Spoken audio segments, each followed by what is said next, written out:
Welcome to the Let's Get Ready to Talk Schmoedown podcast. Introducing Justin Hamilton, Ferris Muthana, and your host, Suge Knight 323. Hello and welcome to Let's Get Ready. My name is Suge Knight 323, and today we are excited for our first guest ever of our podcast. And before we get to him, let me introduce the crew. To the man to my right, Mr. Ferris. Hey, what's up, everybody? How y'all doing? It's Ferris. Guess who I am today? You know who I am. And then we got Justin Hamilton. What's going on, bro? Just hanging in here, man. Just trying to make this beard glorious and have another full day at work. It is glorious. 12-hour shift today. That's probably why I look tired. Right. And so we want to introduce our guest. This gentleman was an intern for the Schmoes. He is the host of the Meeting of podcast, which everybody knows about because RB3 won't stop talking about it.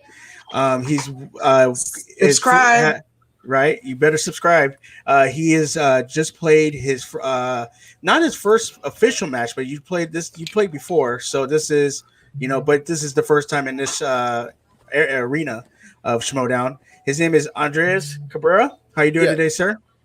I'm good, man. I'm good. And yeah, you can call me Ace if you want, man. And yeah, I guess it's not my first official match, but I consider it to be just because that first one was just like us just goofing around. Yeah, man. I think everybody was. I think everybody was back then. Yeah, would you be considered a rookie, or are they not going to count like your first thing because like it was such a small deal, or would you have a chance for Rookie of the Year if you was able to? Oh yeah, that's a Christian question for sure. I mean, I consider myself a rookie if I'm being real, but maybe Christian doesn't. I don't know. I've never done any of the Schmoedowns beforehand, so I think I'm a rookie. Got it. I think when we even said, because we reacted to the match yesterday, and even when we were talking, I actually said, is he a rookie or has he played before? And Ferris said, no, he's played before. But then when they brought up your graphic, it actually said your debut. So we're going to call you a rookie then. So you're a rookie, okay? So you can make rookie mistakes. So that's what I want. right. So Andreas, we wanted to start off by asking you about your podcast. Actually, before we get to that, let's talk about how are you doing in quarantine right now? Like, are you doing all right? What's going on with you? Good, man. Good. Yeah, I went back home. I'm from Phoenix. That's why I'm wearing the Sun shirt. So I went back home with the family, just spending time here. Yeah, my boy is Devin Booker. He's out here somewhere, except his house is like 20 times bigger. But I'm here with the family, spending time with them, just because I work in production in LA. Mm-hmm. So I work behind the scenes with short films. And there's nothing going on right now in LA. Yeah. So that's why I was like, I'm going to stay out here with the fam, hang out with my dog, and just, kind of trying to ride it out. Okay, and have you been doing anything out there, or are you just kind of just relaxing, taking the time off to kind of re-energize yourself? Yeah, writing, man. I've been writing a lot, and then just doing as many streams and podcasts and videos with RB3 and Sabrina as I can. Nice, that's awesome. And so, yeah, let's talk about that. You are part of the Meaning of podcast, which has famously been known now on SCN by RB3, but you are actually the host. And so how is working with RB3 and Sabrina on that podcast? It's great, man. Honestly, like I know, people want me to say not great, but it's awesome. Like RB3 is literally the best behind the scenes person in the game.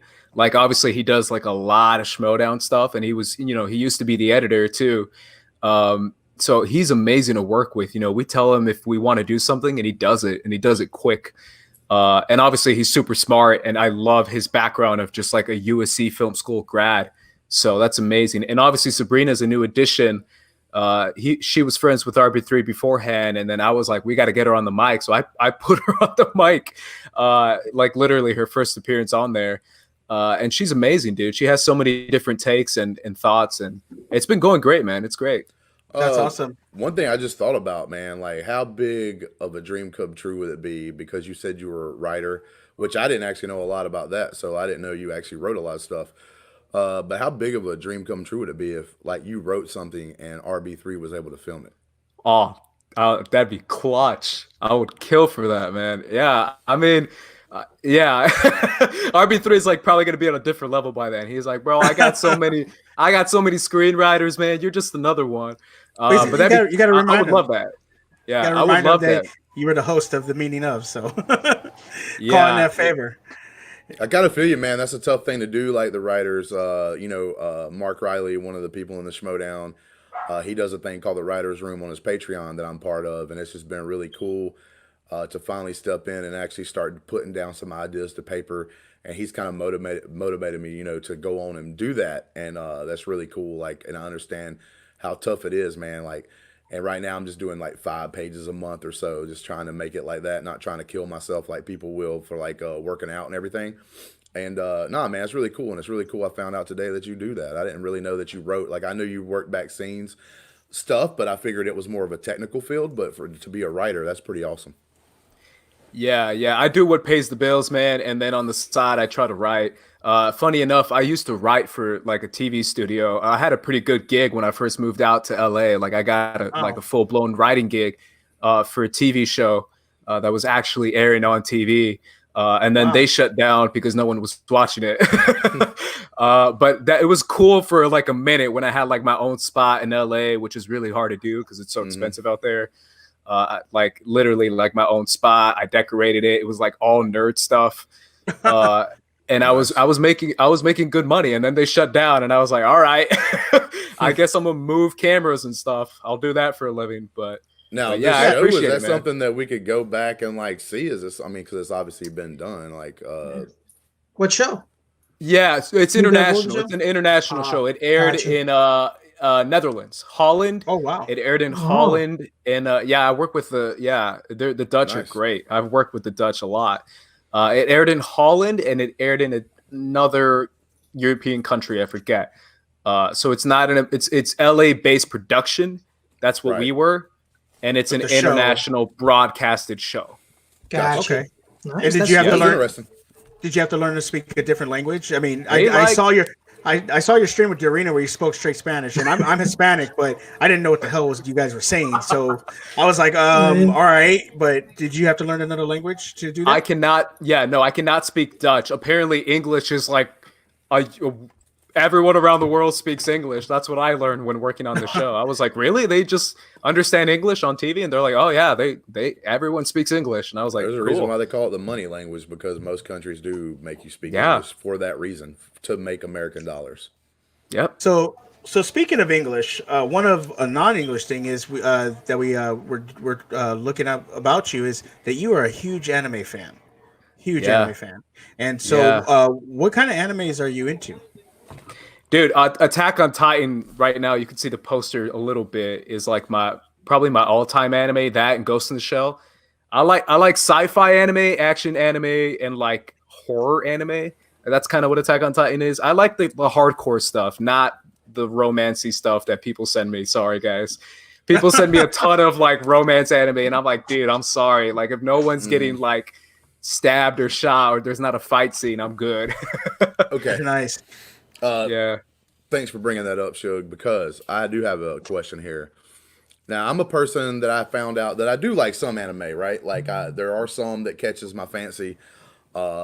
Not a big, huge thing. Never grew up into it big, but it's been like in the recent, like past 5 years that I've actually watched a couple. Attack on Titan's one. Death Note is one that I love. Love Death So Note. good. And I've watched a couple of others. One being like, what was it? Something about like the zombies taking over at a high school. Yeah. That I started Zombie watching High at School. one point. Yeah. And so, but my question is, because I'm newer into the animation stuff and anime, without those big ones that everybody knows, can you name me 3 others that I should watch? Oh yeah. For sure. One that a lot of people, I'm actually writing something about it right now. Ghost in the Shell Standalone Complex. It's what it's called. And everyone knows what Ghost in the Shell is, but Standalone Complex is the anime series that's based off the original movie. And this one, like, if you want me to pitch you a dope anime, it's a special ops black unit. Like, these guys are the elite of the elite soldiers who are like former Marines and like former military, former snipers. They have like, it's like the like the kill squad. They have the sniper, like the muscle, the military guy, the computer guy, the scientist guy, and then the leader. They tried to make a movie of it, which, I mean, obviously you guys know about the movie. That's the one with Scarlett Johansson, correct? Yeah. And she's the leader of the group because her body is fully machine. And that's the ghost in the shell. So she's the strongest, like literally physically the strongest of them all. And she leads the crew because her computer is hacked into the internet. So she literally has all this information that she can tell them. But it's so freaking dope, man. That's probably the highest one I recommend for sure as an anime for people to get into. Because it's smart and it's like badass at the same time. Any hidden gems? Like ones that people don't really talk about? Yeah, I mean, if I'm being honest, I don't think people talk enough about that one. That for sure. Psychopaths is one that I always talk about that only has one official season. They just launched season 3. Season 2 was like a 4-episode kind of thing. But Psychopaths is another like sci-fi futuristic, pretty badass. Like it's about a machine that controls people's rage.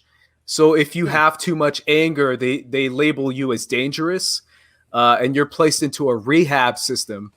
And unfortunately, most cops and detectives and military guys are in that system because they happen to be cops and militaries and pretty violent guys. But it shows them that after they rehab them, they put them back into the system and make them work for the government and have them hunt down criminals. It's super freaking cool. That one's on Hulu. Yeah, it's really cool.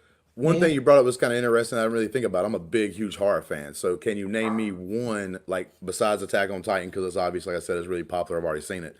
But can you name me one, like, other horror-style anime that I could probably get into?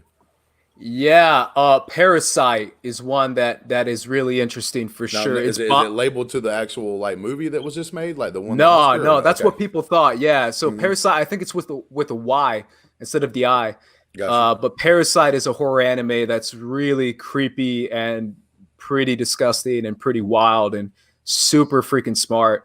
That one, and I'm a big vampire guy, so I say Hellsing. Anything like Hellsing wise is like just go vampire, like straight up just killing dudes, embodying them. But it's more like vampire action horror anime.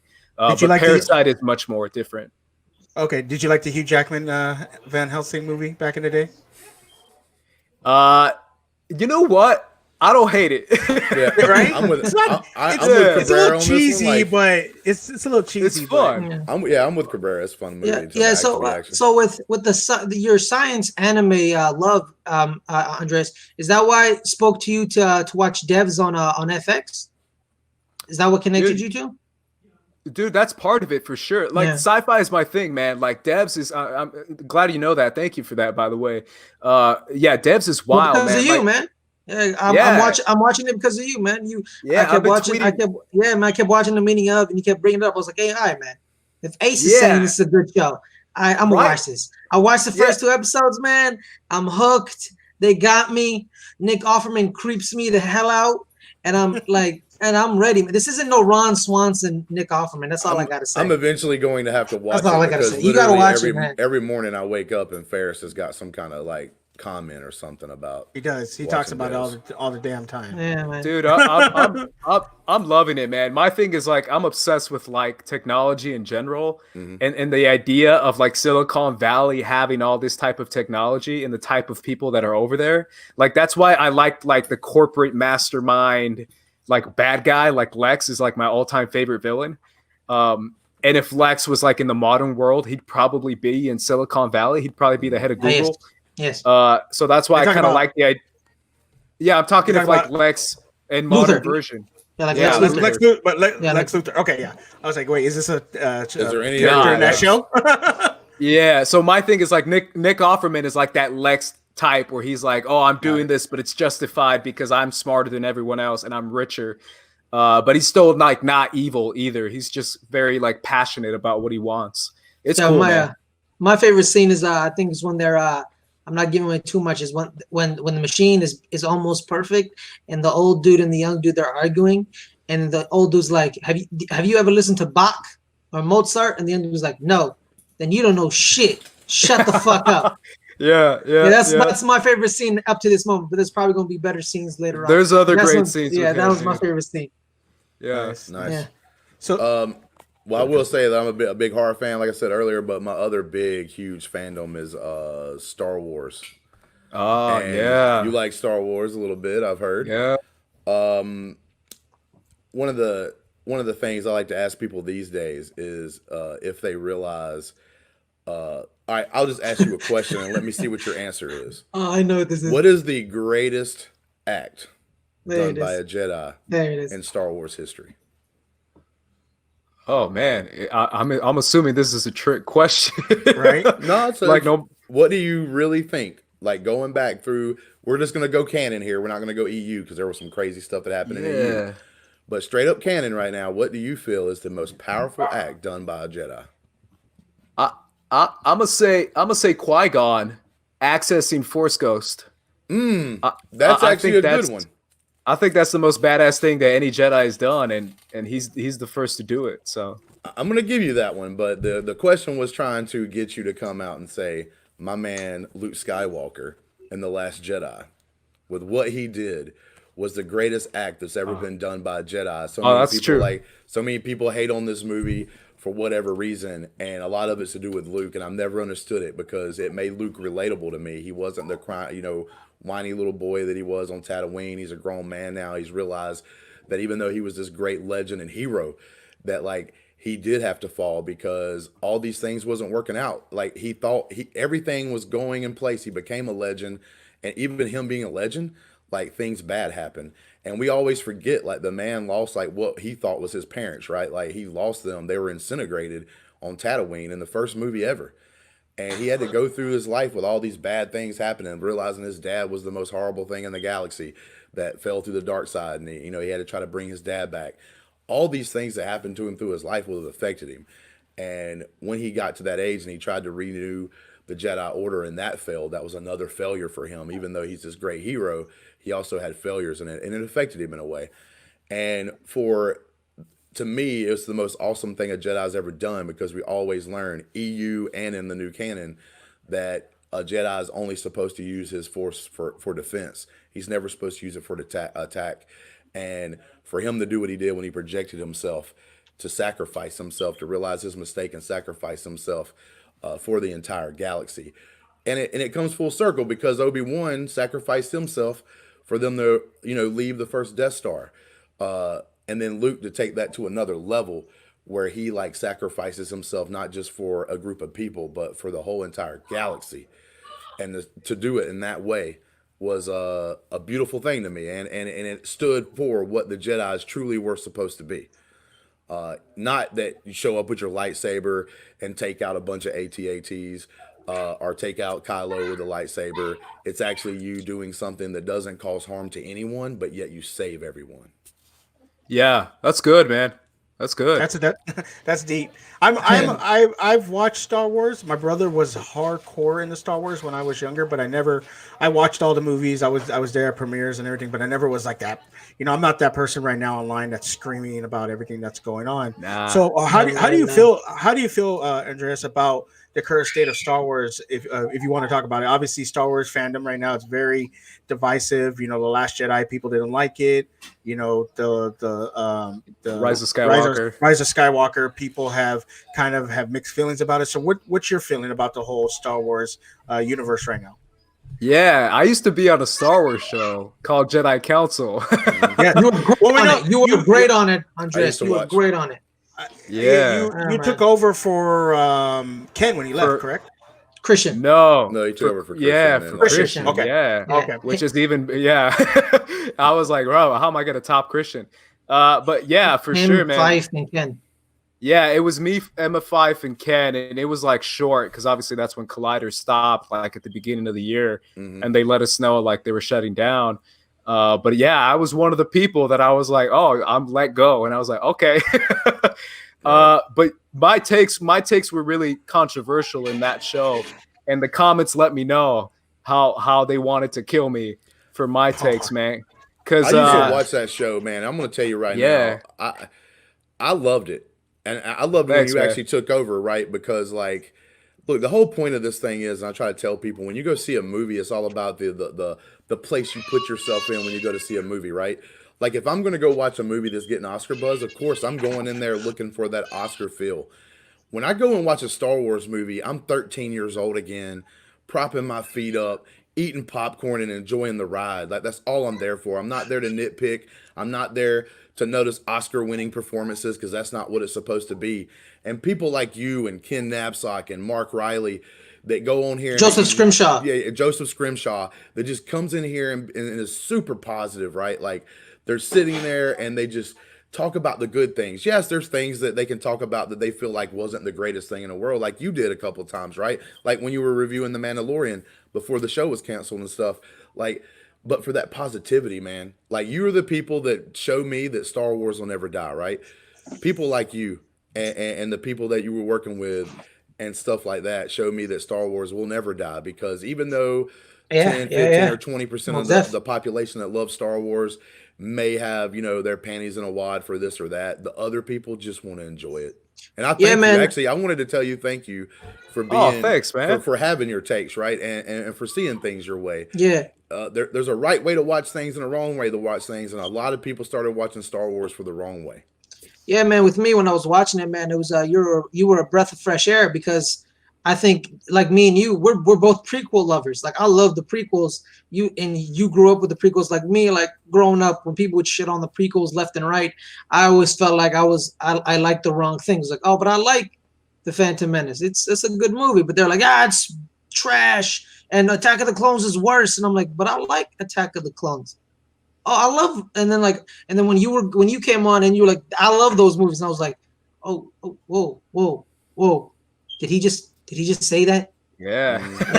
And I'm gonna keep saying it. Yeah, and I was like, it was actually a bright spot, man. Because I'm a new old fan. Because I first watched the first one on the VHS, so I became a fan, and then I stopped because I was like, I ain't dealing with this. I'm done. And then I came back. Yeah, and then I came back because of you, Ken, Christian, Campia, Scrimshaw now, Mark Riley, and I'm like, yo, man, I fucking love Star Wars. See, and I'll apologize to you, Andreas, because I'm not big of a Star Wars fan. So I had heard of Jedi. I know. Well, no, I know, but I'm saying like I never watched the. You're good, man. You're good. The Jedi Council. So Ferris, like, how old are you? I'm 21. And how old are you, Mr. Cabrera? Dude, I'm 29. All right, so I'm as you can tell, old as hell. I'm 39, and I think the biggest. You're 29. I'm 39. Yeah, bro. No, what? I'm 20. But you're 29. The reason why I asked this though is because it's perfect. Because I'm an old school fan. I was able to go see the Phantom Menace like in the theater, like my the year I was graduation, my senior year was when the Phantom Menace actually came out, and I was able to go wait in line with some friends and see the movies. But my group, it's not about my group saying, oh, my movies are better because I grew up and I watched the trilogy first before anything else. It's about me grasping Ferris and getting Andres and like taking their movies that they love because they grew up at a different time. So like y'all saw those movies for the first time and it hit you with Star Wars. Why am I going to crap on that, right? Like I should embrace both of you guys, bring you in the fold and be like, yeah, these are my original movies. But Ferris, man, I get it why you laughed at Jar Jar. Andres, I get it why you love those parts. Like, yeah, and I love some of those parts too.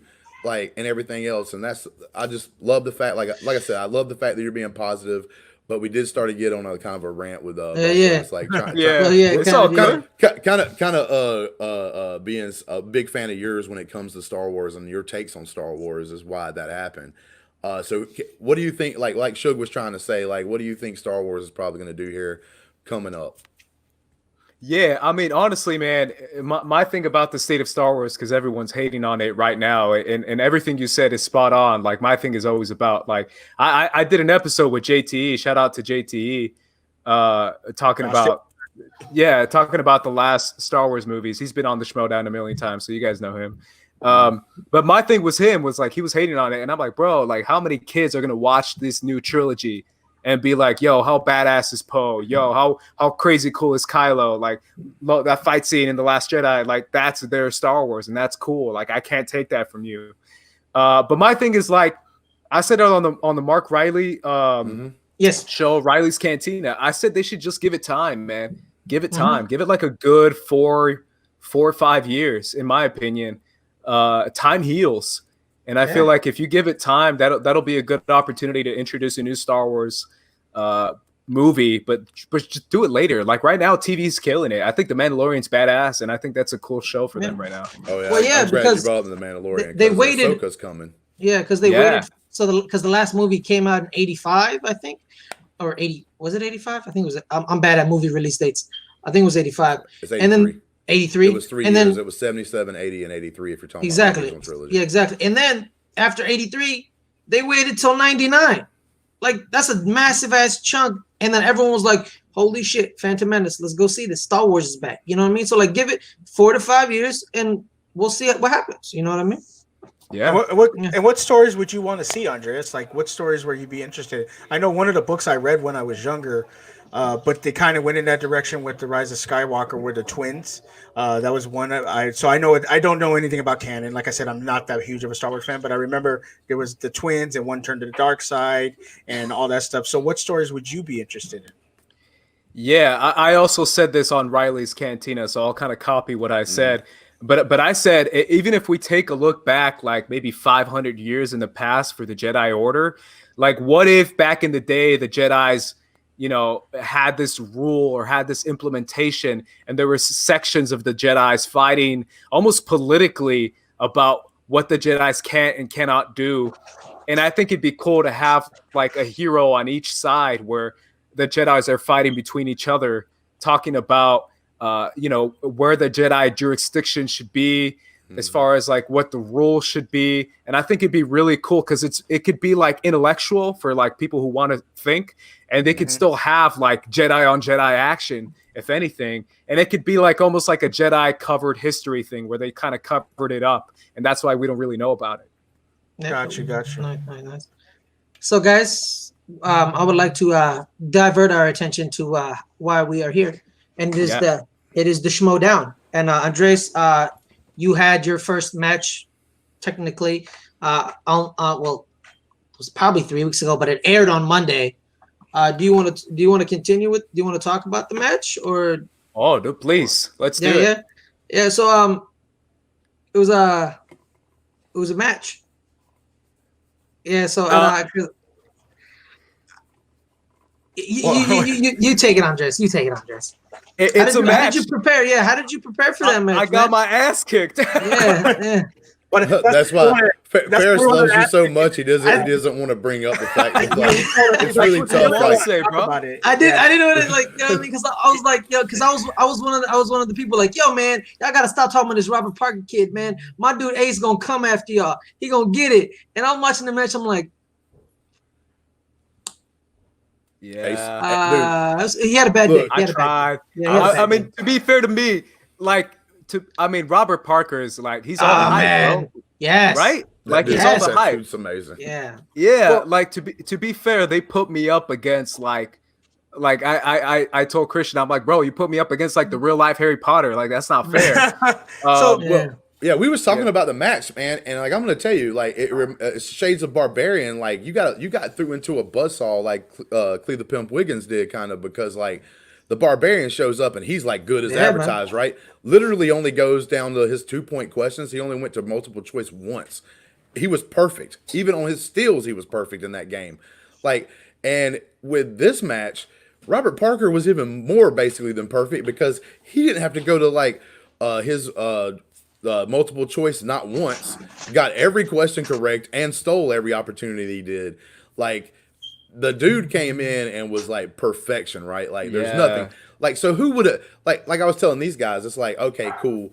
Like he did his thing and some people was like, well, you know, like he was up against like they're both rookies and Cabrera was kind of a rookie in this match and stuff like that. And like, let's see it when he plays. I was like, dude, what are you talking about if he plays someone else? Like if he would have played anybody, he still would have answered his questions the way he did.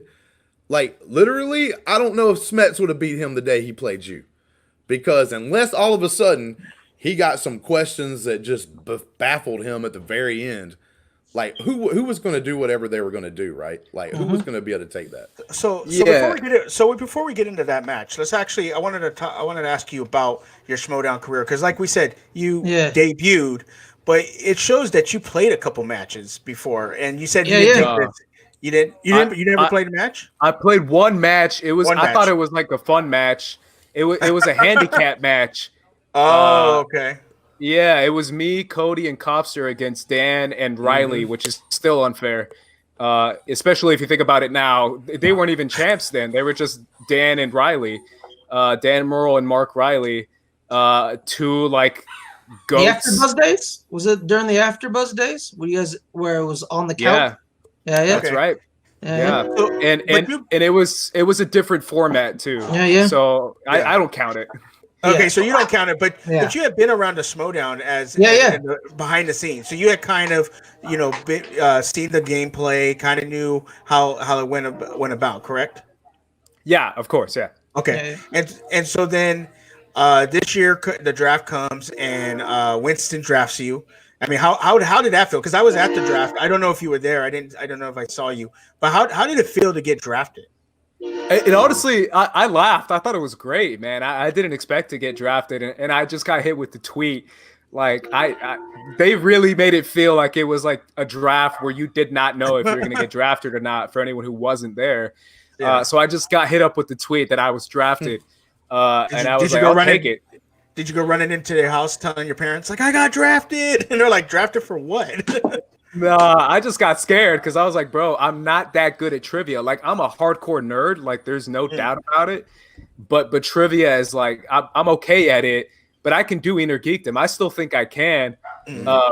I was just blindsided in that match. Okay, so you like you said, you're a big nerd. You just don't think you're good at movie trivia. But we watched your interview, and to me, I thought you were just leaking confidence. You were like, hey, I'm here to play. If I beat him, it's cool. If I don't, I'm having fun.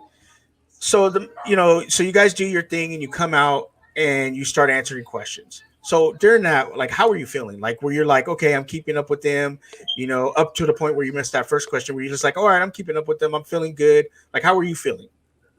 Yeah, obviously I was nervous. I was a little bit nervous, not too nervous, but still a little nervous. But yeah, I mean, I felt good. I knew I was going to miss anything Lord of the Rings. Like, that was the one thing that I was like, all right, if any Lord of the Rings question, I'll probably get wrong. But I was like, if I keep it within a 1 or 2 point range in the first round, that was kind of what I was going for. Okay.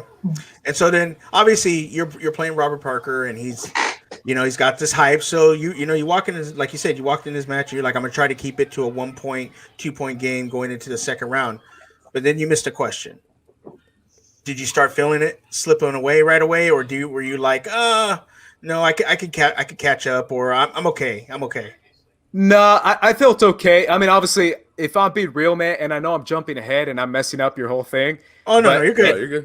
Any Harry Potter question that I missed, I felt like shooting myself in the face. Like, I love Potter. Like, I'm not like I'm still mad at myself for this match, because if they gave me Lord of the Rings and I performed like the way I did or something, I'd be like, whatever, I don't care. Yeah. But the fact that I missed so many Potter questions still gets me mad. But to be real, to me, like I watched previous matches, like I studied, I took it seriously, and I answered every single Potter question in the past. And it was like, who was Professor of the Dark Arts? What's the third Potter movie called? Who was the guy who got the wand? Who's the owner of this wand? Like, I know everyone's Patronus. I know every like location. But the questions they were asking, when I was like, bro, you're killing me here. Like, I can't get any of these. Well, I think one of the things I saw when you were at the end of your first round, when he goes perfect, and and they pan the camera, and you're just sitting there just like this. And then I'm like, okay, but I mean, he's not that far. He's still 3 points. Maybe Robert starts missing. And so you get to spin, and you spin away from Star Trek, and you spin to Wizarding World, and you look happy. When we watched the reaction, you clap your hands, and I'm like, okay. Yeah. I was like, okay, he knows Harry Potter. So maybe he got a strength. Yeah, he got a strength. And then you start to answer the questions, and you miss one and he answers it. Then you missed one and he answered it. And I could just see you put your hand over your mouth and you're just laughing. And I'm like, he's getting irritated, because that's me. I'm like that. When I get irritated, I start to laugh. And I could just tell you're getting irritated and you're upset. And then you're thinking hard when they ask you a question. I can see it. You're thinking, you're taking your full time. You're like, trying to process the answers. And then the answers just didn't come. Like, were they just not coming to you, or were they questions that you're like, Jesus, this is just deep dives? Yeah, my thing was I tried, to be honest, but my thing was like, I saw all the Fantastic Beasts movies over and over again. I saw all the Potter movies over and over again. Again, my thing, I was focusing on names, on Patronus charms, name of spells, like literally names of organizations, Snape's story, like I knew that by heart. Everything that I thought would be Potter trivia, wands, I know wand makers, I know everything about the goblins and the banks, and like I still think I'm good at Potter. I just thought the questions were wild. I was like, bro, like it's just not coming to me. And I knew a few of them beforehand that just didn't come to me too. So that was part of it. Yeah. But I'm still mad. Like if I can go back, that's the one takeaway is like, bro, like I hate losing to Potter. Like that's the one thing that I'm like, this is bad. I feel you, man, because like I feel like I could technically be okay at the Schmoedown, but man, as soon as I have to remember like an actor's name, or sometimes even a character's like full name, or like a director, I'm gonna crap on it. Because like maybe I wouldn't if I were to train that way to try to get those. Because like I love horror or even Star Wars, and ask me anything about a movie, like in the movie that actually happens in the movie, I'll like spout it out, bam, bam, bam, bam, bam. Then it's like, well, who was the writer of, like, even, like, if you were to ask me right now, who was the writer of Return of the Jedi, I'd be like, don't know. I mean, but you ask me something in the movie, like something that I watched and love, like, I'm going to be able to talk about it all day long. So, like, I kind of feel you on that. I actually saw a little bit of nervousness coming from Robert Parker, too. I think both of y'all had a little nervous thing. I think that maybe it was the questions that were asked, that maybe he has such deep knowledge in those, because I do feel like if you are nervous, pure 100% knowledge is going to be something that saves you, like, because you're not normally going to forget the things that are asked, if you get what I'm saying. So yeah, I felt like he was a little nervous. I could kind of see it on his face too, which makes it super awesome how good he did, like even with being nervous as well. Yeah. And how was the energy when you got there and ready to film this match? How was the energy in the room? Like we said, Robert Parker's, the second coming of Jesus apparently. So you were the guy that had to face him. Like, how was that text message from Christian? Like, oh hey, your first match is against Robert Parker. Good luck. Like, were you like, thanks for screwing me over? Like, yeah, I mean, I said my reaction. I told him, I was like, you put me up against like the real life Harry Potter. Like this is some real stuff here. Like you put me up against the best. I'll do it, but don't expect me to like kill the guy. But yeah, it was great, man. Honestly, like that was probably my favorite part of the whole thing, was like having the opportunity to chat with some of my swag members. Oyama, I got to chill with him. I got to talk to Parker a bit. I got to meet Kaiser, and Kaiser like literally is the coolest. I love the guy now. It was cool, man. The energy was dope. Mark and Ken were funny. They were like roasting us. I don't know. You guys saw the match. They were roasting the crap out of us. Yeah. And I loved it. I was cracking up in the back because I was like, they were like, with a combined weight of 120 pounds. I was like, dude. That really like that made me laugh. It was like I was even like in the background, like even if you added water and they were wet, like right. Just add an extra 10 pounds.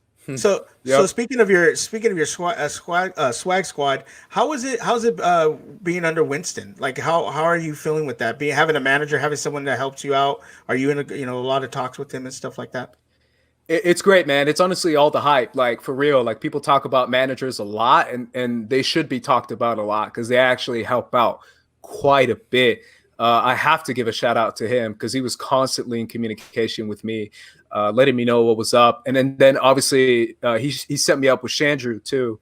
I got to hang out with him and meet up with him, and you know, he let me know what the rundown of a trivia thing is and all that. So it's the best. I'm so glad if I'm going to be in any faction, I'm on the best faction, in my opinion, because it has so much cohesiveness with it.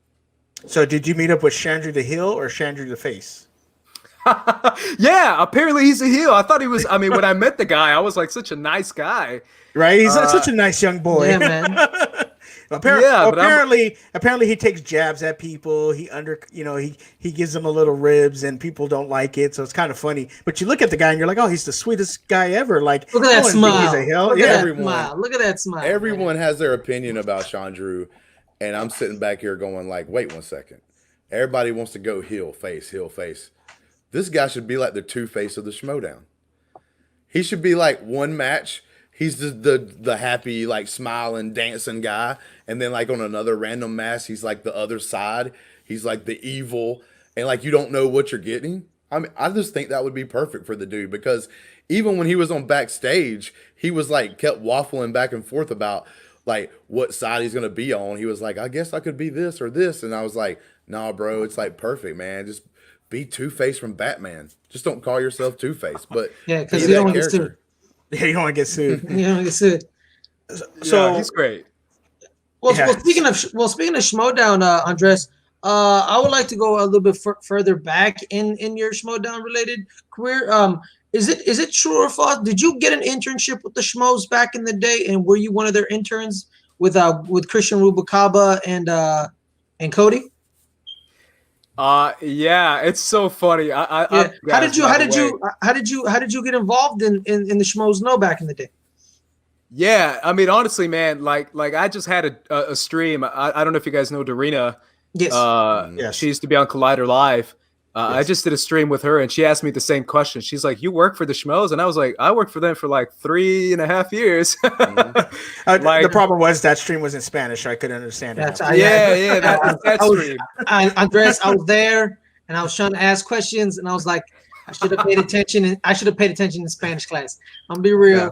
Yeah. And, but I've known him for years, man. Like I used to intern for them, and then I became a production assistant, and then eventually I became an associate producer for them. So I work hand in hand with Christian Rubalcaba, Copster. Shout out to Copster. Him and I worked hand in hand, and I was on that show for years, man. Yeah, I developed segments. I worked for them. It was cool, man. Yeah, I it was January of 2015 is when I started with them. Nice. So how did you find them? Did they find you, or did you find them?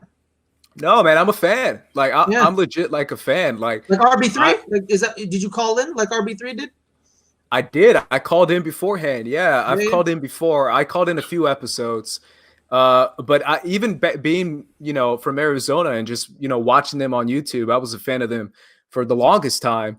And then eventually I had the opportunity to like move out to LA.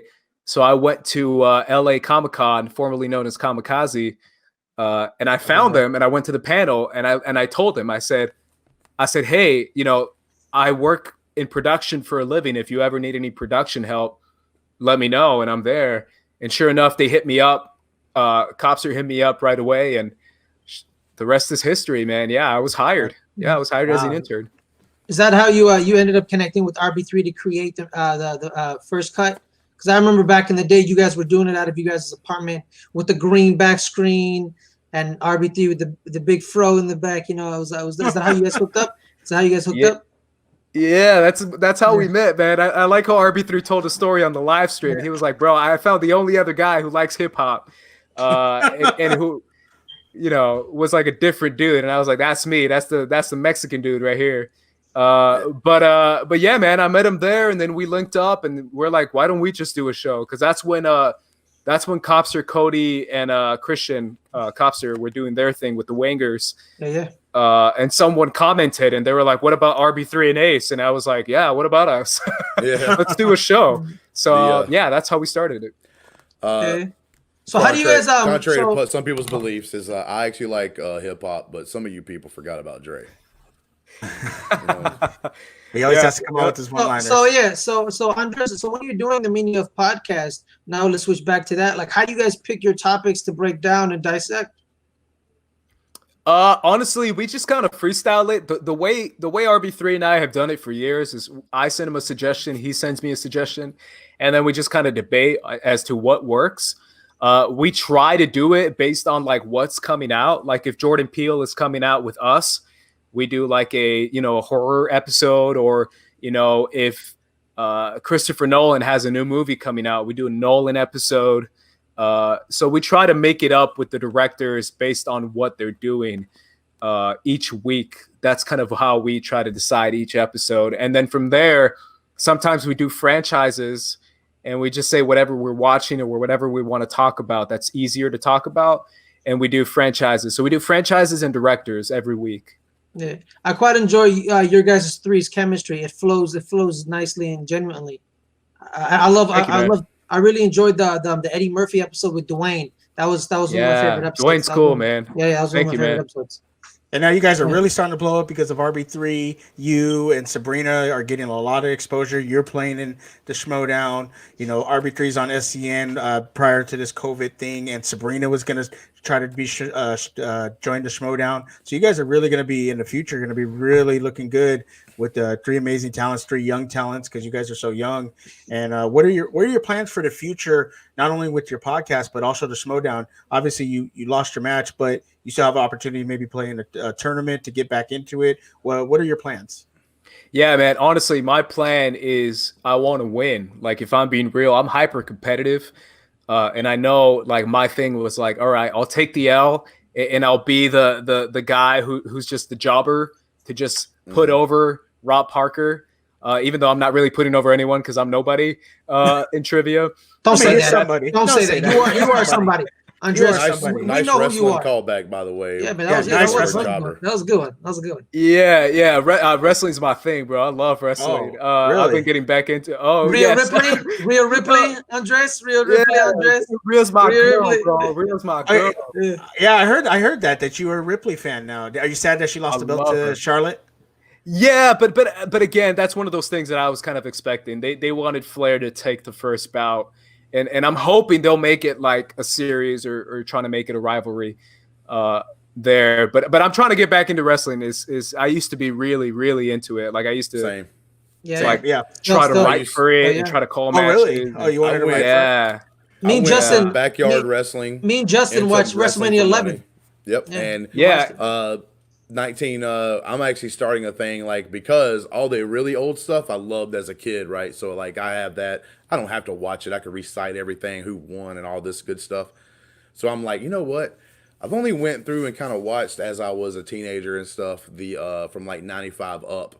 Like I haven't really done a rewatch of that. And I'm actually going back starting in the year 1995 and going back and rewatching all the Raws and stuff like I would have watched them back then.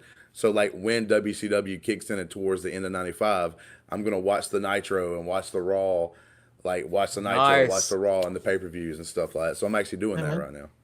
It's fun. I'm doing that too. I'm rewatching old matches as well, and I'm rewatching old episodes because I think they're fun. But yeah, man, I used to be really, really into it. And obviously I'm a big MMA guy. Like MMA is my sport. Like if there's any sport that I can judge, it's MMA. Really? Just because I grew up with that back here in Arizona when it was blowing up. I was a part of that. Oh, really? Did you train or anything? I tried. Would you train? There's some good MMA gyms in Arizona in the Flagstaff area. There's a ton. Like Team Fight Ready. There's the Henry Cejudo camp. There's the Tim Welch. My boy. Yeah, there's Tim Welch. I think Tim Welch is in Arizona as well. You kind of look like Cejudo. I gotta actually admit. Yeah, Cejudo's my boy, dude. That's my guy. Yeah, that's my guy. That's I love it. What did you try to train in? BJJ. Oh, you tried to train? Okay. Jiu-jitsu.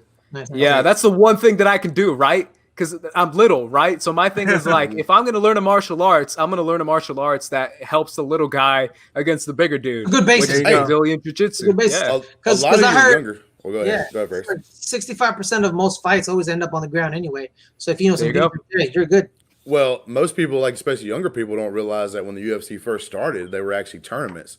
You had to win like 3 or 4 matches to actually win that UFC. It happened like once a year, if I'm not mistaken. But like Hoist Gracie was like the main guy who won like the first couple, and that guy was like a $1.65. Yeah, he was like a spaghetti noodle in there. Yeah, like just choking people out with his gi. I mean, but that was some amazing stuff back then. Until like King Shamrock, I think, beat him in like 3 or 4 or whatever. Yeah, he choked Shamrock in the first one, and then Shamrock was like, "What the hell just happened?" Whoa! Yeah, no, I don't think Shamrock ever beat BJ. Or sorry, he beat him once. Well, actually, no, it was a draw. So the first fight, Hoist chokes him out. The second fight, they fight to a 35-minute draw, and then the third fight we don't speak of because they were both 45 years old. Yeah, exactly. Well. I actually wrestled in high school, and my coach actually coached Tito Ortiz at Golden West College. So I actually trained. Oh God! I'm huge into MMA, and last night, me and Ferris were talking with Saul about boxing. I'm a huge boxing, so I'm sports, any sport I love. Combat sports is my thing, dude. I love it. Man. I love talking. Favorite fighters, Andres? Favorite fighters? Yeah, what's your favorite fighters? All time or currently? Ooh, obviously, I'm biased with Cejudo because he's, my Arizona guy right out here. Dude, I have a lot of hot takes on John Jones. I almost feel like making a John Jones documentary because I want to combine my love of martial arts and filmmaking and make like a doc about him because I think he's the greatest fighter who literally shot himself in the foot like every time. I agree. Other than Mike Tyson, yes. I think him and Tyson. Yes, I think that I literally would text my buddy and my roommate who happens to be that's how we became roommates and friends was like we're the only big MMA guys and we always text back and forth. But I'm like, dude, John Jones can beat any human, like straight up. There's no one who can beat John Jones. And his problem is he would show up like half drunk to fights and half high. Oh, he showed up. He showed out. I think it was the Gustafsson fight. Yeah, no. The DC fight. He showed up coked out of his mind. He talked about it. He said the night before. He admits it too. He partied, and he goes, I got coked out of my mind, and he still wins. I'm like, Jesus. So John Jones. I think he's incredible, but obviously, it's hard for me to be a fan of that guy. It'll be a great 30 for 30. It's going to be a great 30 right? for 30. I want to make that, man. My thing is like, I want to see it, and then I'm like, bro, I should make it. But there you go. We need to get that hashtag going.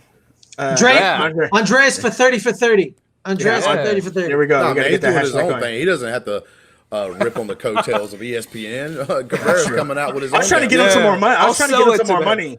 There you go. This is going to be 45 for 45. Come on, bro. There you go. So other than obviously you said you love MMA, is there any sports you enjoy watching? Obviously basketball. Basketball is my thing, man. Basketball and MMA, like those are the two sports that I love the most. Yeah. Well, then let me ask you, how'd you feel about the passing of Kobe Bryant? Because I live in LA, so I grew up watching Kobe. Oh, so you felt it, right? Oh man, it was like an earthquake. Like I literally felt it. Like the entire state of California, bro. The entire state of California. It shook, dude. I woke up. And I'm just walking around, and then my cousin walks up. He's a massive Kobe fan. He's like, "Hey, did you hear?" I was like, "What? Kobe's dead, bro." And I'm like, "Yeah." What do you mean? That was a big. So, big. And then when they were like, he was with his daughter, and I was like, "Yeah." And with her teammates and the teammates, I'm like, "Dude, what the fuck?" Yeah, dude. I couldn't. For 2 weeks, I was like, Kobe's gone. Yeah. And I grew up with that because I'm a Suns fan. Like I'm a hardcore Suns fan. So I watched Kobe destroy us constantly. And I was able to witness that, all the time on live TV because I'm a big Nash and Suns fan. But in LA, man, I'm telling you, it is like the closest thing I will ever feel or anyone will ever feel to like royalty passing away, like the death of a king. That's what it felt like being in LA. Everyone just dropped everything they were doing. Like I walked into the corner store when it happened and everyone just like almost literally fell to their knees and I started like grabbing and hugging each other. I was hugging strangers. Obviously we're not supposed to do that right now. But back then, Well, the closest thing that I can relate it to, and I live in Alabama, so I'm the only guy not living in California or close to California right now. But still, Kobe Bryant hits everybody because it's still like man. I live in Alabama. It hit people in. But like to 100% It reminds me of the time that, and I'm not a big NASCAR fan, but when Dale Earnhardt Sr. I hit remember the wall that. and died during the race. That was rough. That around here would be like the thing that you're talking about, right? Like with Kobe, like everybody started texting everybody immediately, like, "Oh my God, dude," because like you live in this area of the country, you know about NASCAR. Like I said, I'm not a huge NASCAR fan, but even people that wasn't NASCAR fans knew who Earnhardt was. Like they at least knew him. And I do want to say shout out to one of the greatest, War Damn Eagle, Charles Barkley. Yeah. There we go. There's a Suns player that's good.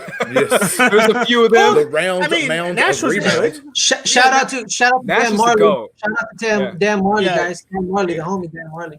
Yeah, Nash was good, but then Nash came to LA and it was so weird. I mean, especially I'm a Lakers fan. It was so weird. It was 40-year-old Nash, so it made no like. Yeah, it was like it doesn't. Yeah, it doesn't count. I don't count it. We don't count it. It doesn't count.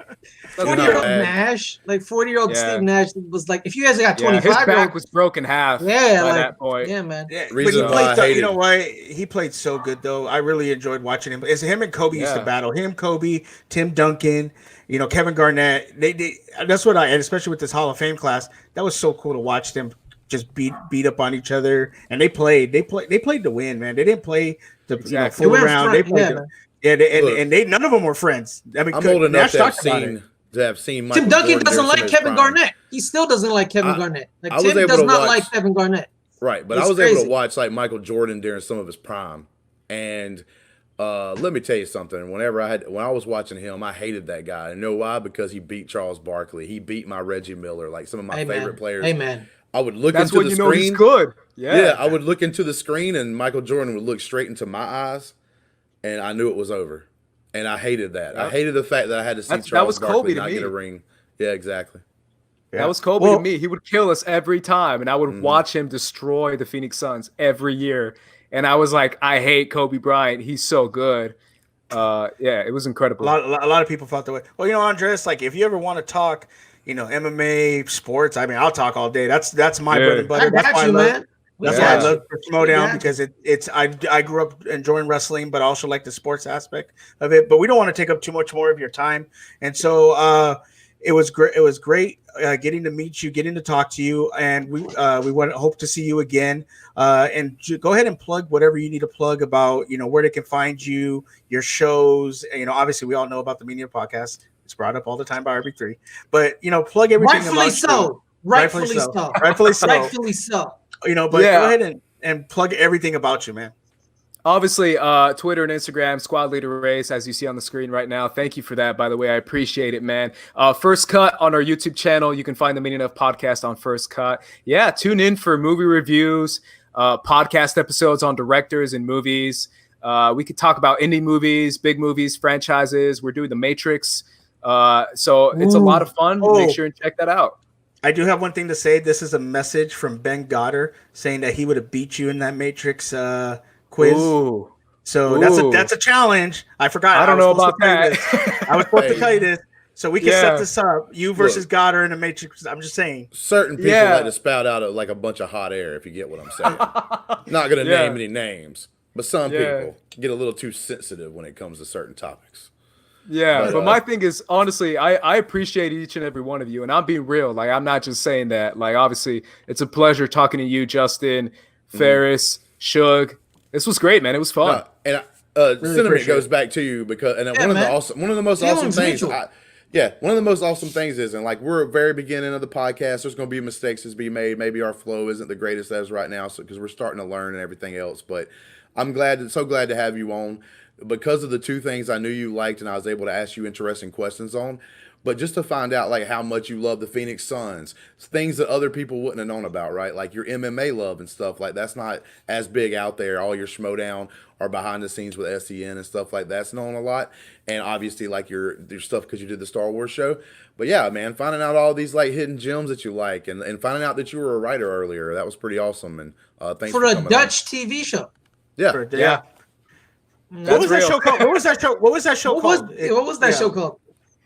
Oh man, crap. I'll give you the title. I forget the official title. It was something like Nights TV, not Nights TV, Sports TV. It was a sports show. Where but they had like their own title. They changed it like 3 times, so that's why off the top of my head I can't think about it. But I'll let you guys know. Yeah, okay, definitely. So Andres, thank you for joining the Let's Get Ready podcast. We appreciate you. Good luck in your future Schmoedown matches. Good luck with your podcast. Good luck with everything, and hope you do get to write the documentary on John Jones and how he shot himself in the foot. I would definitely watch that. And if you ever want to talk sports, you want to talk MMA, you want to talk even Schmoedown, well, we'll do this again, man. We really appreciate having you here. Anytime. Yeah, pleasure, guys. Thank you. Yeah, thank you. All right, so we just interviewed Andreas Cabrera. That was a great interview. We learned a lot of things about him, his love for MMA, his love for anime, his love for his Phoenix Suns, which we got into some good conversations. Talked about how he wants to be directing a John Jones 30 for 30 kind of film. What'd you guys think about the interview? Thought it was pretty good, man. Did learn some interesting stuff, like he's a writer and stuff like that most people don't realize and didn't know beforehand. Good guy. Yeah, man. I quite enjoyed it. You know what I mean? Because like I always knew he liked MMA because he talks about it sometimes on his on the Mini Off podcast. But diving into like what he actually loves and he knows people. And then one more thing. I think he said, I don't remember something. Like, yeah, I always knew he was a Suns fan. He always talks about Devin Booker, and I feel his pain of having your team being a bad team because I am a Knicks fan, and I feel pain for everybody. And so yeah, it was pretty cool, man. He's a cool cat, that Andres Cabrera. Yeah, hope that he has a successful future in the Schmoedown, and also every other thing, his podcast and all he does, and especially his writing and wanting to make movies and stuff. So we're gonna move on to backstage. So the week prior, Roca and Bateman had really got into it. Also Andrew Guy and Roca had kind of got into it. And so within that week, it seemed like Roca was getting some backlash about things he was saying, and you could see on that podcast backstage prior that Ben Bateman was getting frustrated with Roca, saying some things, and so apparently they talked some stuff out. They called each other, and Roca said that Ben was saying, "Hey, man, the show. This is my idea of the show of the backstage, and you're kind of not going with that idea, and this is what you're doing wrong." And then apparently Roca said, "Okay, well, this is what I don't like what you're doing." So apparently they had a powwow, and they kind of talked it out, smoothed some stuff up. They still, you can tell there's still a little bit of old rivalry still there from the top 10 and team action days. But they seem to be a lot smoother in the show. And Bateman even made the comment that the show was going a lot smoother because they're trying to be a show about the Schmoedown and not be rivals arguing all the time on the Schmoedown. So what'd you guys think about it? Yeah, man. Like for one, you could tell like there was a difference in this backstage than the previous one because Roca was way more low key than normal. Mm-hmm. And the thing is, like, when does Roca not get backlash for stuff? He's always getting himself into trouble. Yeah, man. Like, I mean, but that's part of his character and stuff Lightning like that. rod. And the thing with it is like in our last podcast that we did, we talked about like, is the stuff with Roca and Bateman, like, is it at work? Is it or is it like them just accidentally just going at it, or is this something they kind of planned a little bit? And like, I don't feel like it's 100% planned. Like, I don't feel like it's 100% work. Like, where it's like, oh, hey, we're gonna go at each other a little bit during this thing. I don't truly believe that. It was just an interesting thing to bring up because Christian's kind of like the Vince McMahon of the Schmoedown, and Vince McMahon has his hands in everything. Even when he says he doesn't, he does. So like, it's just kind of an interesting point to bring up and stuff like that. And like I said, Roca and them's going to go at it because two big egos collide, and they're going to collide at times. They can mask it right now, right, and do a few shows that are more calmer and stuff like that. But then it's probably going to come to the surface again like 3 or 4 weeks from now, possibly, because it's two huge egos, man. The two big guys that wants the belt, man. Roca wants the belt. He wants the belt. Merle's got the belt. And I think the biggest thing they're trying to do is not, because people do give them backlash for being two of the Finstock Exchange, and they don't want the show to be Finstock Exchange centric, right? They want it to be overall, like talking about all the Schmoedown and not just one area of the Schmoedown. And that's one of the things like I think they're trying to work on. Change their name. Change the name? What do you mean change the name? Like, no, because like you like, I love Larry. Larry's my guy. Salute to General Larry Payne. But you shoehorned yourself in by saying the Finstock Exchange podcast. No, you know what I mean? I'm talking about backstage. Backstage. Yeah. Okay, then I take back whatever I said about Larry. I love Larry. Yeah, they're talking about backstage. The complaint we're talking about backstage. People, like there's two people from the Finstock Exchange running it, and because of that, they feel like, we don't want this to just be about the Finstock Exchange. We want this to be about other stuff. Yeah. And they wanted to be about other Schmoedown factions, which is why on this episode of Backstage they brought in Kaiser, they brought in Roxy, they brought in Brittany Young, they brought in Jader, the fan that won the Orlando match, and so they're trying to diversify the backstage because it is two of the top players in Schmoedown who are on Finstock Exchange and who are rivals, and they argue with each other while doing the podcast. So a lot of people get like, I don't want to watch this all the time. I want to see something different. So they did bring in Jader and Brittany Young to talk about their match. And like we said last week, the match was an okay match. You know, wasn't a barn burner. Brittany was a breath of fresh air coming in, not talking crap, not really, you know, just kind of congratulating Jader and being real supportive of, you know, and being happy to be there. And Jader was happy to be there. And he talked about it that he knew that if he lost, this was probably his only time he was going to be able to play. Like he was going to play. He lost. He wasn't probably going to play again. And he probably wouldn't be in the Schmoedown. Not thinking about that before the match, like, and now you know that after the match, Suge, like that makes it like really 100% like a different kind of story, like what kind of pressure that guy had going into that match. Definitely. And like we talked about in our thing when we discussed it, like it's only a not great match because of what season it's in, because right now we're getting spoiled with all these great matches, high points, and all the matches and stuff so far. Whereas like in season 3 or 4, that would have been just a normal match and people would have been like, oh yeah, that was a good match. Like, so it's kind of just pigeonholed because of how great this season's been so far. Yeah, man. I think with Jader too is he's feeling what every rookie is now feeling. Because I remember before the season started, Christian says, if you lose your first match, it's gonna be a while till you get your second match. So every rookie this is their first match, the heat's on them. Like if I lose this, I'm not playing until before COVID. It was probably, I'm not gonna be playing in like 3 weeks or something because I gotta wait because I'm falling down the bracket because I am 0-1. So Jader, he was a fan. So realistically, Christian doesn't own anything. He goes, okay, you got your one match, you lost. We'll call you when we need you. That's big. Well, see, here it is though. But he was drafted. He was. I think he had to be. I think he still got one. Even if he didn't get drafted, he was still going to get a match. Yeah, that's what I'm saying. So like he's technically the fan event guaranteed him one match. It could have been an exhibition. It could have been an exhibition or anything. But then Sam Levy was like, I'm gonna draft him with my 6th round pick. So he's technically on a fraction. So he was still going to be in the season. You know what I mean? Yeah, technically. But then Christian doesn't have to play him. If he lost, Christian didn't have to play him. That's what I'm saying. Sure, if you lost your first match, you were going to wait a while. So every rookie's feeling what he's feeling, I believe. But hold on. Let me push back on you on that, Ferris. Even though he was technically drafted, Christian would not have to play him ever again for the season. Because he's a fan. He was a fan that won a contest. I understand you say, well, he got drafted, but Christian could say, okay, you play your one game. If you win, you get to keep playing. If not, we got to remember, Christian said that everybody that got drafted might not play.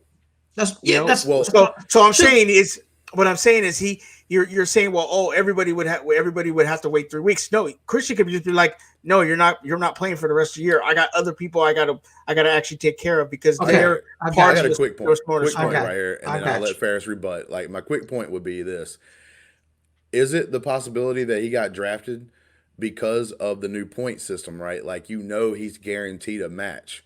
Like it's because you're not guaranteed with some of the others. Like he's a guaranteed match. Like it was smart to draft some of the ones that had a live event coming up because like you were like, oh yeah, we got a guaranteed live event match with so and so.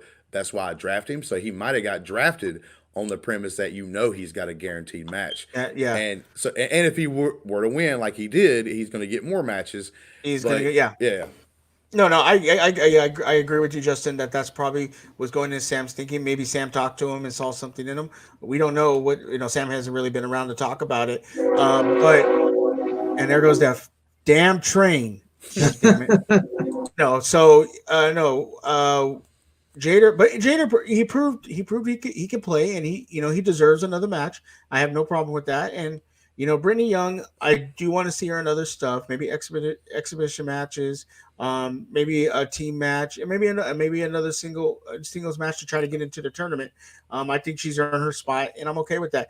But because of this COVID thing, it's kind of messed up. So now, are you giving everybody a chance? Are some people not going to get their chances? We have matches that are filmed till May 15th. So and they're doing exhibition matches. So who are the people that are going to get left out? Tom and Paul. Man, I think we'll get match. I think Tom and Paul will get matches. Andreas might not get another Innergeekdom match unless it's for a tournament place. This COVID thing is throwing everything out of whack because, like you said, like everybody was going to get like their second and third chance matches, right? Like, but if you failed and went like 0-3 or 0-2, you probably wasn't going to finish out the year very good. But you were going to get those chances to make a comeback and probably earn your way into a tournament. You look at people that are losing now, and we don't even know when this COVID thing is going away. Exactly. Like, now, the only chances they have now is like when it does, like let's say it does get better in July, like some people saying possibly, and they start being able to film because they can get together now with more and more people because the government's coming out and saying, now you can hang out 50 people. We don't want you to hang out thousands, so they can't have live events. But, 50 people, they could start filming in the studio again with the 50 people thing. So, like, that starts happening. Let's just say that does. Like, now you're pigeonholed into playing these bigger characters, the people that have already won and the people that already have a name, because now you don't have as much time as you did before. Yeah, and you got to play the people that are popular. So you got to play Guy versus Kalinowski. You have to play Tom and Paul. You have to play, these matches and the ones that we don't have left right now. And every other match we're going to be seeing from this point on is going to be an exhibition match, and those don't matter. So it's going to be very hard for people that lost matches to get other matches. So I think I got you. Finish your thought. I got you after this. Finish your thought. No, I think that we're just not going to see people that have lost earlier. We're not going to see Bonnie. We're not going to see RB3. We're probably not going to see Ace. We're probably not going to see. We're going to see Tom and Paul obviously in the singles. Do we see them as a team? Maybe if we're able to get out of this COVID thing and into a tournament, we may see them play in for a tournament spot. We're not going to not see like Wiggins. We're not going to see her probably again because she lost, and so it's very tough. I feel bad for some of these players that were expecting to try to do something this season, but it's the situation we're in. Go ahead first. Yeah, man. So with me, I was just going to add to your point because it's all about time. You know what I mean? It's like who can we film today? Christian always talks about a time. Like some people he has, we need to film this day. And he's like, I can't do that day. Like what happened with Andrew Guy. Well, he got sick, but it's still time because they were going to do that match in March. Well, not March. Yeah. Was it March? No, like early March, late February. But then he got sick, so then they had to do a live stream. And then that same day, they did the Jada Paramo match. It's all about time. And unfortunately, the people who lost their first match, time isn't on their side because Christian has now to prioritize the people who won and the people who are champions and the people who are popular. So like, I'm pretty sure we're not gonna see Ace or RB3 or man. I don't think we were ever gonna see Bonnie after that first match. Right. Honestly. You know what I mean? I don't think she was ever gonna play again. She was gonna come for that first match to prove everybody wrong. If she won, she won. If she lost, she lost. But Bonnie's gone, man. Bonnie's gone. Brett. So I'm just gonna say this about Brett real quick, man. My man went and did what he did with his hair. He's getting a match. As soon as they have a chance to film, he's going to be the first one. He won, but he won. But he won. But he won. But I'm just saying, like, he still might have been on the back burner as far as winners, because obviously his win was weaker than most. He would have been. But he's going to be the first one in studio. What happens if he does his haircut? What happens if he does his haircut and then he plays with this haircut and wins again? He keeps it. He has to keep it. He has to keep the haircut. And then he wins. And then he wins again. It's going to be amazing. It's going to be amazing. So we have some upcoming matches coming up, and so first one's going to be obviously Robert Parker, Ace Cabrera already is coming out yesterday. If you're seeing this is on Saturday, so yeah, it'll be coming out on Friday. Which we talked about during the interview, so like we don't really have a lot to say with that one because we've already kind of went over. We don't want to talk about that one. Yeah, so then we have Claudia Dolph versus Claudia Dolph is playing. She's playing, man. Yeah, is that the one that got traded a bunch of times? That's the one that got traded twice, bro. Finally, we're gonna see her, and I'm gonna see so she's playing Warfather, and Warfather is a Innergeekdom, so it's obviously Innergeekdom. Is it? Yeah, because I believe Warfather is an Innergeekdom player. Oh no, it's singles. Never mind, it's singles. It's a single division. Man, I just want to see Warfather with his wardrobe. The only reason why I hope he wins is because I'm just gonna fall in love with the big ass barbarian Warfather guy coming out there. Kind of like the barbarian, kind of like got his little gimmick thing going on, and I just hope he wins because like I want to see him more and more often. I want to see a Warfather versus barbarian match. Like I hope Warfather's good enough that they feel like they can make a good match with him and barbarian. What is this, a comic book? Warfather versus Conan? Yeah, exactly. Like, come on, man. Like I want to see it, dude. Like I want to see those two. That'd be pretty hilarious. We also have. I'll continue. Sorry about that. No. Go ahead. No, I was about to say we also have 2 teams matches in the next coming weeks. We have on April 27th, 28th on Patreon, we have Jared Haybon / Jim Vavida versus Havlavik versus Miller. Team Swag. So is that Havlik is the team Adam Havlavik? He's the guy that of Hyper RPG.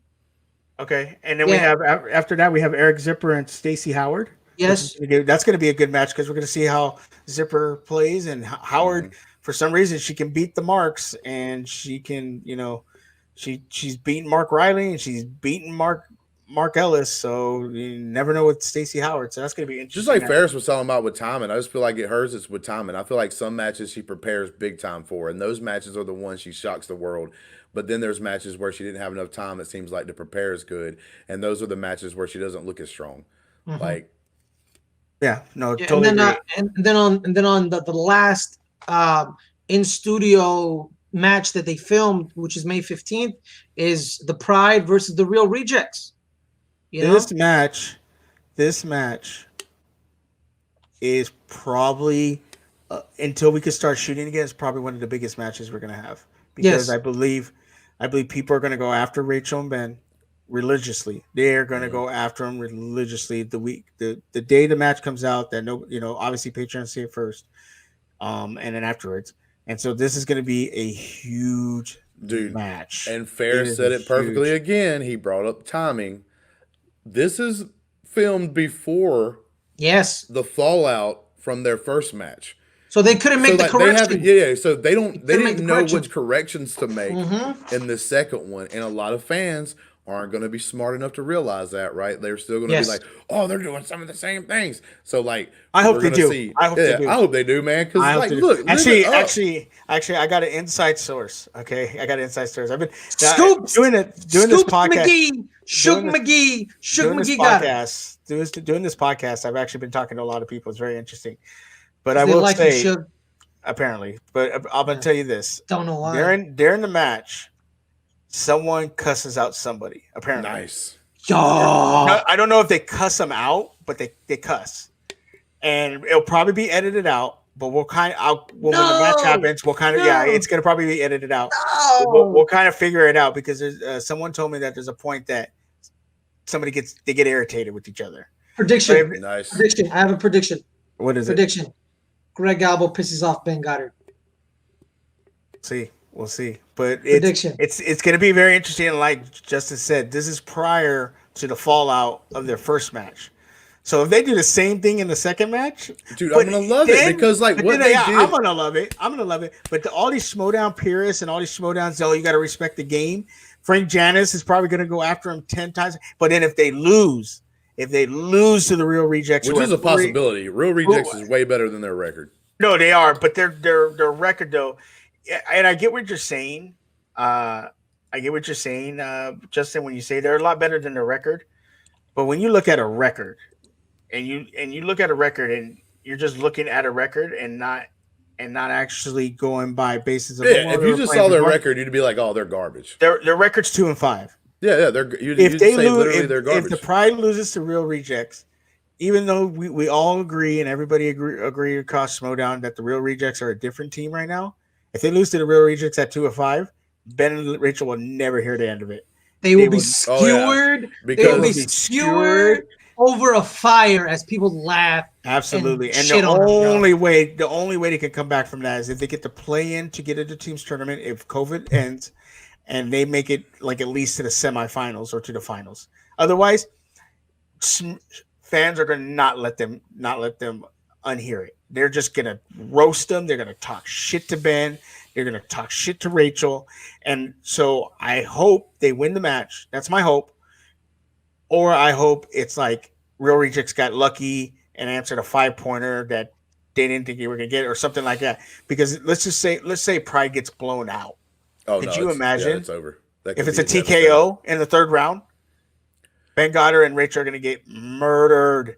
It will be devastating to them. It will be devastating. But I agree. I hope they win, and I hope they keep their attitude. The only thing they did wrong to me in their first match was looking at the table, making the complaint, and not at their opponents. And when Ben said we're heels, he shouldn't have never said that. Should never said that. The rest of the stuff I love, man. I'm like, all right, dude, let's be heels. Don't worry about what the fans say because they don't know what they're talking about. And most of the time, yeah, swim in all those boos and hatred words that they're saying. Just love it. Just get up in there and soak in it. That's what they're supposed to do. Butterfly stroke. Yeah, do it. Butterfly stroke. So butterfly stroke. It has been a long night. We had interviewed Andreas. We went over way longer than we thought we were going to interview him. We were only supposed to have like a half hour. We ended up talking about so much. So we're going to go ahead and end this episode of Let's Get Ready. Next week we have another guest. It's really getting exciting to do. I will not announce that guest. It will just come out when we put the episode out on next Saturday is when you'll know who it is. But we do have another guest, which is going to be awesome. This has been really fun doing with you guys, and especially getting to actually start talking to Schmoedown players, managers, and talking to the people that everybody doesn't try to get first. Like everybody tries to get the damn greatest and all that stuff. Justin. But no, man, like I love the fact that keep the secret sauce in the pouch. I got you. But he's talking about getting Andreas to talk. We all know everybody was going to try to get Robert Parker, and we did talk to Robert Parker. But not that we're not good enough for him, but we kind of want to build ourselves up before we get to a Robert Parker level or get to a Ben Goddard or Rachel Silvestrini. But we have reached out to people, and people have been responding to us, and they actually do want to come on the show and talk to us about the Schmoedown. So we do have another guest next week, which is going to be fun. And so before we go, let's usually do our usual thing. Go ahead and go around the table and just plug whatever you need to plug. We'll start with you, Justin. Nah, man, just having fun talking about the Schmoedown and other silly things here and there. Do the Fin Stock Exchange podcast. Roka's going to be on Sunday, so if anybody want to watch that. But that's about it. I'm being on here with the Guideline Entertainment, doing Let's Get Ready. Love just talking and with Suge and Ferris, man. I talk to them when we're not filming, like when we're not doing the recording and when we're just hanging out and doing a lot of stuff. Two people that never would have known without the great wonders of the world of the internet. And I'm from Alabama, they're in California, and because of in the quarantines probably making it to where we have to talk to each other more because we can't really get out and meet the people face to face that we know. I don't like Suge. So it's been great, man. It's been fun. Like me and Ferris watched WrestleMania 11 together over Discord, like just the other night. Just had fun watching old wrestling. Yeah, me and Ferris actually were talking to Saul last night, and we talked about old boxing matches, and we went till 1 a.m. I was so pissed off because I had to go to work at 5, and I was I was dying. I didn't want to get up. Blaming us for your actions. And Ferris, accept some responsibility, Suge. I will try. I never do. Ferris, go ahead and plug whatever you need to plug. Yeah, man, at Ferris Mathana on Twitter, at the Ferris Mathana on Instagram. You know about it, man. It's the gift game. What's up? And yeah, it is what it is. Mm-hmm. And my name is Suge Knight 323. Oh, go ahead, Ferris. I'm sorry. No, you got it. You got it. You hit it. And my name is Suge Knight 323. You can find me here on the Guidelight Entertainment doing the Let's Get Ready podcast, talking about the Schmoedown, talking about backstage. Also find me on Twitch, Suge Knight 323.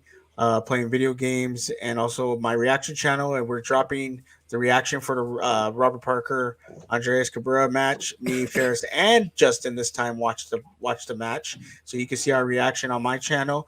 And then also to make sure to check out the Guidelight Entertainment. There's going to be some more good stuff, content coming from Wiley Todd.